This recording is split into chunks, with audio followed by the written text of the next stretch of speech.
అభిమాన నాయకుడు. మరి ఎప్పుడు ఏ కార్యక్రమం అడిగినా కూడా సక్సెస్ చేయడంలో ముందుండేటువంటి కొక్కిరాల ప్రేమ్ సాగర్ అన్న గారు, సభాధ్యక్షురాలు సురేఖక్క గారు, మరి ముఖ్య అతిథులుగా విచ్చేసినటువంటి గౌరవనీయులు పెద్దలు, నిరుద్యోగులకు ఒక ఉపాధ్యాయ వృత్తిలోకి వచ్చే విధంగా, ఉపాధి కల్పించే విధంగా, మరి నిరుద్యోగ సమస్య పరిష్కారంలో అగ్రభాగాన నిలిచినటువంటి నిరుద్యోగ యువకుల అపద్బాంధవుడు లాగా నిలబడ్డటువంటి మన ముఖ్యమంత్రి గారికి, అదే విధంగా వేదిక మీద ఉన్నటువంటి పెద్దలందరికీ హృదయపూర్వక నమస్కారాలు, ధన్యవాదాలు. ఈ రోజు ఎన్నికలు రాగానే బీఆర్ఎస్ బీజేపీ కుమ్ముక్కై ప్రజాప్రభుత్వం ఏదైతే గత సంవత్సర కాలంగా ప్రజల కోసం సంక్షేమానికి కట్టుబడి పనిచేస్తుందో దాని మీద అనేక విమర్శలు చేస్తున్నారు.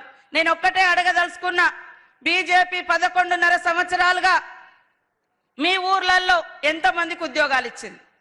అదే విధంగా మరి కాంగ్రెస్ వచ్చినటువంటి అనతి కాలంలో 54,000 ఉద్యోగాలు ఇచ్చి రేపో మాపో మరి అంగన్వాడీ ఉద్యోగాలు కానీ, కారుణ్య నియామకాలు కానీ ఇవన్నీ కూడా చాలా సంవత్సరాలుగా పెండింగ్ లో ఉంటే మేము చేయబోతున్నాం. కానీ వాళ్ళు ఉద్యోగాలు ఇవ్వరు, ఉపాధి ఇవ్వరు, ఉద్వేగాన్ని సృష్టిస్తారు. మరి మన భావోద్వేగాలతోటి రాజకీయం చేసి పదవులు పొందడం తప్ప ఇంకొకటి లేదు.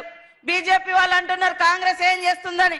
అయ్యా, ఇచ్చిన మాట ప్రకారం 200 యూనిట్ల కరెంట్ ఇస్తున్నాం, 21,000 కోట్ల రైతుల రుణమాఫీ చేసినాం, 54,000కు పైగా ఉద్యోగాలు ఇచ్చినాం.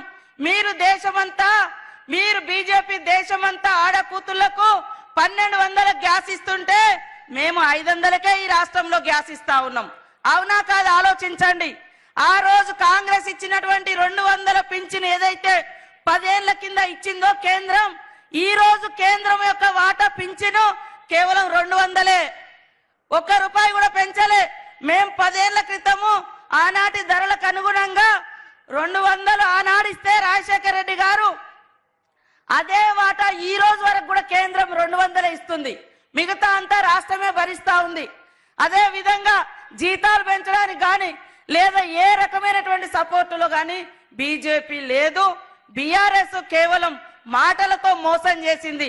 కానీ ఇచ్చిన మాట నిలబెట్టుకునేటువంటి ప్రభుత్వం మరి కాంగ్రెస్ ప్రభుత్వం, రేవంత్ రెడ్డి గారి ప్రభుత్వం.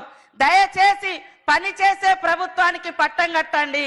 ఇంకా 4 సంవత్సరాలు ఈ ప్రభుత్వం ఉంటుంది. మీకు ఇచ్చిన మాట ప్రకారం అన్ని హామీలను అమలు చేసి మళ్ళీ 4 ఏళ్ల తర్వాత ఓట్లు అడిగే